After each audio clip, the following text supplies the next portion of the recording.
Hello everyone, my self सी काजल डेरोलिया। हमारा आज का जो टॉपिक है वो है पार्टीशन वैल्यूज़। हमने मेजर ऑफ सेंट्रल टेंडेंसीज़ की ऑलमोस्ट सारे टॉपिक्स पे डिस्कशन कर लिया है। सिर्फ हमारा एक लास्ट टॉपिक पे डिस्कशन रह गया है जो कि है पार्टीशन वैल्यूज़। तो चलो फिर हम लोग स्टार्ट करते हैं अपना आज का session. Median divides an arrayed series in ascending और descending orders into two equal parts. सबसे पहले समझेंगे कि what is an arrayed series.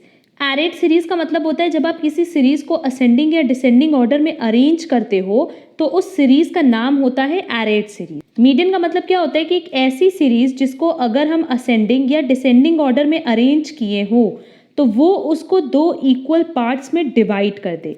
Basically median का काम क्या होता है कि किसी भी सीरीज को टू इक्वल पार्ट्स में डिस्ट्रीब्यूट करना जब वो असेंडिंग या डिसेंडिंग ऑर्डर में अरेंज्ड होती है। जैसे लेट्स से मेरे पास एक एग्जांपल है 0 1 2 3 4।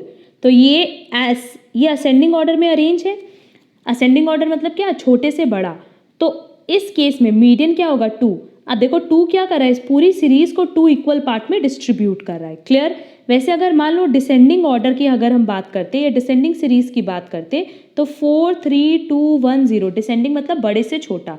तो यहाँ पे भी मीडियन क्या होगा 2, क्योंकि मीडियन का काम क्या होता है किसी भी सीरीज को टू इक्वल पार्ट में डिस्ट्रीब्यूट करना। और मीडियन के टाइम जब हमने मीडियन की क्लास कराई थी तब हमने ये समझाया था कि मीडियन के केस में हम डेटा को असेंडिंग या डिसेंडिंग किसी भी ऑर्डर में अरेंज कर सकते हैं। तो देख लेते हैं यहाँ क्या लिखा है कि median divides an arrayed series in ascending और descending series into two equal parts. That is दो इक्वल पार्ट में डिवाइड करता है कौन, मीडियन। बट क्या पार्टीशन वैल्यू ऐसा करता है? नहीं।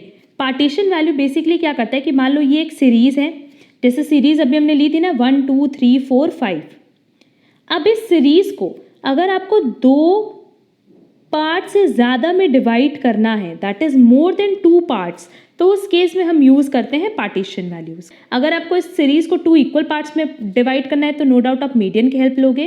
बट अगर दो पार्ट से ज़्यादा में आपको सीरीज डिस्ट्रीब्यूट करनी है तो उस केस में हम किसकी हेल्प लेते हैं, पार्टीशन वैल्यूज़ की।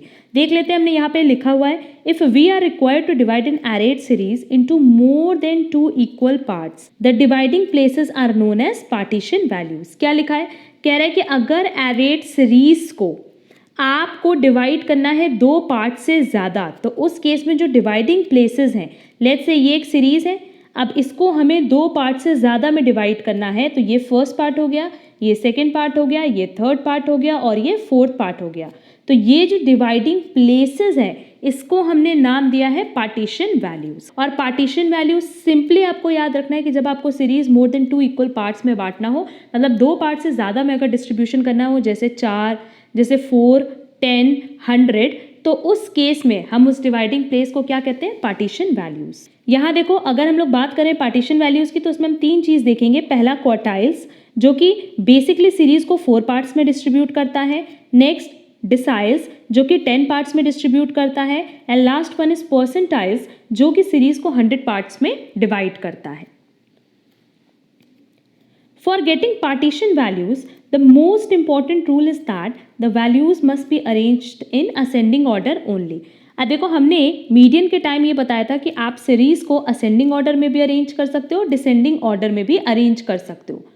बट अगर हम बात करें पार्टीशन वैल्यूज़ की तो पार्टीशन वैल्यूज़ में सबसे पहला रूल यही होता है कि आपको सीरीज को असेंडिंग ऑर्डर में अरेंज करना होता है। ऐसा क्यों? अब लेट्स से मेरे पास एक एग्जांपल है 0 1 2 3 4 5 6 7। अब ये असेंडिंग ऑर्डर में अरेंज है, ठीक है। अब हमें क्वार्टाइल्स निकालना है, मतलब इस सीरीज को 4 पार्ट में डिस्ट्रीब्यूट करना है। तो एक पार्ट तो ये हो गया, फिर दूसरा पार्ट ये हो गया, तीसरा पार्ट ये हो गया और चौथा पार्ट ये हो गया, यही होगा। तो क्वार्टाइल्स या डिसाइल्स या परसेंटाइल्स निकालना हो तो आपको सीरीज को किस तरीके से अरेंज करना होगा, असेंडिंग ऑर्डर में। अगर हम इसी सीरीज को डिसेंडिंग ऑर्डर में अरेंज किए होते तो उस केस में मेरा फर्स्ट पार्ट ये आता जो कि इनकरेक्ट होता। रीजन बिंग जब अभी क्वार्टाइल्स पढ़ोगे तो देखना वहाँ पे हम Q1 Q2 Q3 बताएंगे। Q1 किसको शो करता है, सीरीज के 25% को। Q2 किसको शो करता है, 50% को। Q3 किसको शो करता है, 75% को।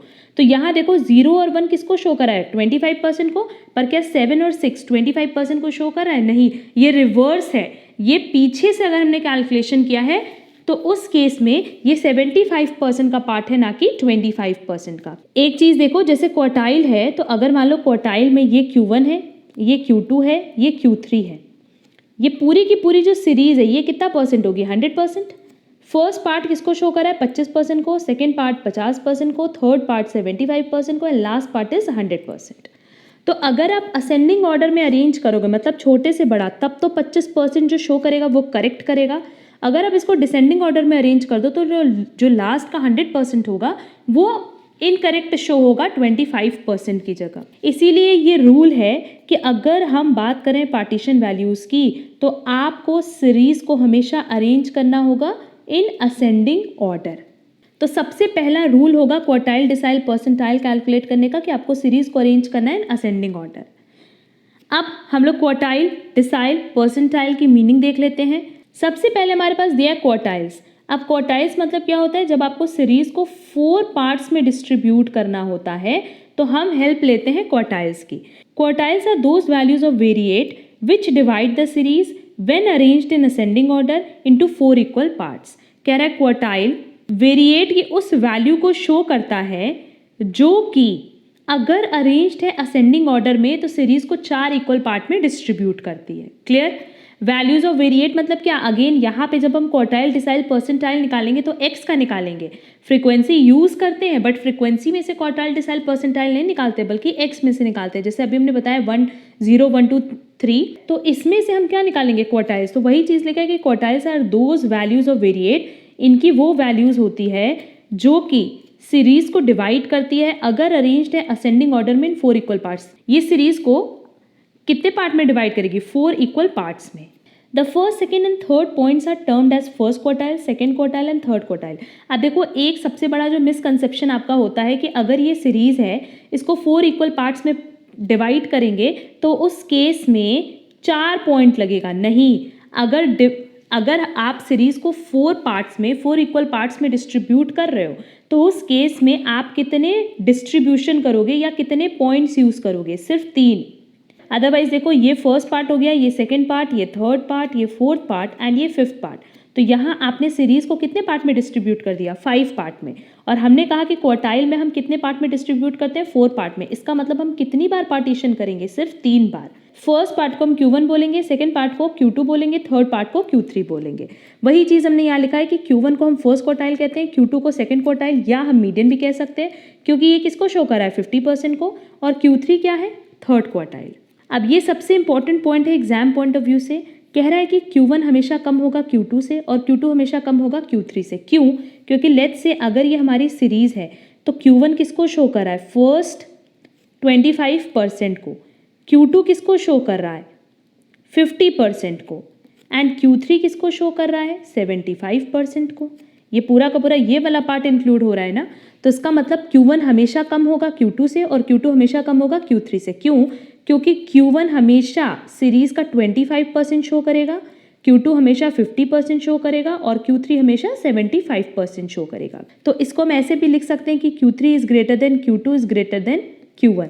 ऐसे ही सेम पैटर्न पे डिसाइल्स है कि अगर आपको सीरीज को 10 इक्वल पार्ट्स में डिवाइड करना है तो हम डिसाइल्स की हेल्प लेते हैं। और क्योंकि अगर 10 इक्वल पार्ट्स में हम डिवाइड कर रहे हैं तो हम कितना पॉइंट यूज करेंगे? ओनली 9। लिखा है the value of the variable which divides the series when arranged in ascending order into 10 equal parts is called a decile. The 9 points which divide the given series when arranged in ascending order into 10 parts are called deciles. Again देख लो, यहाँ पे अगर ये एक series है, इसको आपको 10 equal parts में डिवाइड करना है तो 1, 2, 3, 4, 5, 6, 7, 8, 9। तो देखो ये फर्स्ट पार्ट हो गया, सेकेंड, थर्ड, 4, 5, 6, 7, 8, 9, 10। तो सीरीज को आपने 10 इक्वल पार्ट्स में डिस्ट्रीब्यूट कर दिया। तो यहाँ पे भी यही चीज़ मेंशन किया कि अगर आपको गिवन सीरीज को 10 पार्ट्स में डिस्ट्रीब्यूट करना है तो आपको सिर्फ 9 पॉइंट्स की हेल्प लेनी होगी, पहली चीज़। और दूसरी चीज़, ये जो सीरीज है ये कैसी अरेंज होनी चाहिए? इन असेंडिंग ऑर्डर। अब देखो डिसाइल्स में हम कैसे डिनोट करते हैं। ये जो फर्स्ट पार्ट है ये D1 है, फिर D2, D3 और ऐसे करते करते हम कहाँ तक आ जाते हैं? D9 तक। वही देखो हमने यहाँ पे लिखा है कि deciles are denoted by D1, D2, D3 से लेकर के D9 तक। The fifth decile that is D5 वो क्या होगा? मीडियन। क्योंकि D5 क्या करेगा, इक्वल पार्ट्स में डिवाइड करेगा 50% 50%।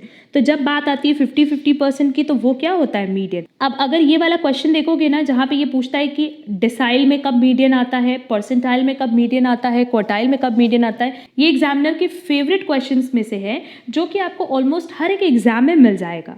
तो ये याद रखना कि अगर हम लोग क्वार्टाइल की बात करें तो Q2 किसको डिनोट करता है, मीडियन को। अगर हम डिसाइल की बात करें तो D5 डिनोट करता है मीडियन को। एंड लास्ट हम लोग देखेंगे परसेंटाइल्स। अब परसेंटाइल्स में क्या है कि किसी भी सीरीज को अगर 100 पार्ट्स में डिवाइड करना है तो वो परसेंटाइल्स के थ्रू हम करते हैं। एंड लास्ट वन इज कि अगर 100 पार्ट्स में डिवाइड करना है तो कितने पॉइंट्स यूज करेंगे, नो डाउट 99। लिखा है हमने यहाँ पे, the value of the variables which divides the series when arranged in ascending order into 100 equal parts are called percentiles. The 99 points, कितना पॉइंट यूज करते हैं, 99, which divide the given data when arranged in ascending order into 100 equal parts are called percentiles of the data. तो दो ही चीज आपको मिलेगा, एक आप ये देख लो कि कितने पार्ट्स में डिवाइड हो रहा है तो उससे एक कम पॉइंट्स आप यूज करना, और दूसरा आप डेटा को अरेंज करना इन असेंडिंग ऑर्डर। परसेंटाइल्स में हम डिनोट करते हैं P1, P2, P3 से लेकर के P99, और P50 किसको डिनोट करता है, नो डाउट मीडियन को। P50 एक्चुअली 50% इक्वली डिस्ट्रीब्यूट कर रहा होगा सीरीज को, तो P50 डिनोट करेगा मीडियन को। तो पार्टीशन वैल्यूज में दो इंपॉर्टेंट पॉइंट है, एक जब आपको दो पार्ट से ज़्यादा में सीरीज को डिस्ट्रीब्यूट करना होता है तो उसको हम कहते हैं पार्टीशन वैल्यूज, और दूसरा आपको अगर पार्टीशन वैल्यूज निकालना है तो आपको हमेशा असेंडिंग ऑर्डर यूज करना होगा, ना कि डिसेंडिंग ऑर्डर। क्वार्टाइल में हम सीरीज को 4 पार्ट में डिस्ट्रीब्यूट करते हैं, डिसाइल में 10 पार्ट्स में, और परसेंटाइल में 100 पार्ट्स में। आप जितने भी पार्ट्स में डिस्ट्रीब्यूट करोगे उससे एक कम आप पॉइंट्स यूज करते हो डिस्ट्रीब्यूशन के लिए। एंड लास्ट वन इज कि Q2 डिनोट करता है मीडियन को, वैसे ही D5 डिनोट करता है मीडियन को, और वैसे ही P50 डिनोट करता है मीडियन को। ये पूरा का पूरा कॉन्सेप्ट था रिलेटेड टू पार्टीशन वैल्यूज, जो कि हमने आज की क्लास में क्लियर कर दिया है। एंड नेक्स्ट क्लास में हम partition values that is quartile, decile and percentile से रिलेटेड फॉर्मूलाज पे डिस्कशन करेंगे, एज वेल एज उसके कुछ एग्जाम्पल्स पे भी डिस्कशन करेंगे, सो दैट आपके पूरे के पूरे कॉन्सेप्ट्स क्लियर हो जाएं। उम्मीद करते हैं कि आपको हमारी आज की क्लास समझ आई होगी। अगर आपको आज की क्लास में कहीं पे भी कोई डाउट है तो आप कमेंट बॉक्स में कमेंट करके पूछ सकते हैं। एंड अगर आपकी पिछली कोई भी क्लास स्किप हो गई है तो कोई प्रॉब्लम नहीं है, हमने प्लेलिस्ट बना दी है मेजर्स ऑफ सेंट्रल टेंडेंसीज की, जो कि आप बहुत ही ईजिली प्लेलिस्ट रन करके देख सकते हैं।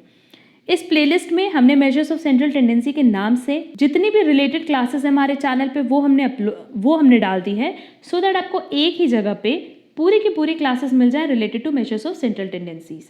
जैसे ही हमारा ये चैप्टर कंप्लीट हो जाएगा related to measures of central tendencies, हम इसके MCQs अपलोड करेंगे जो कि आपके एग्जाम पॉइंट ऑफ व्यू से बहुत रेलेवेंट होंगे, जैसे SSC CGL GSO, UGC net, CA CWA, UPPSC और MCOM एंट्रेंस एग्जाम, हर लेवल के लिए ये सारे MCQs बहुत रेलेवेंट होने वाले हैं। तो अगर आप हमारे चैनल पे नए हो तो आप हमारे चैनल को सब्सक्राइब जरूर कर दें, सो दैट आपको आगे की क्लासेस की नोटिफिकेशन मिल जाए।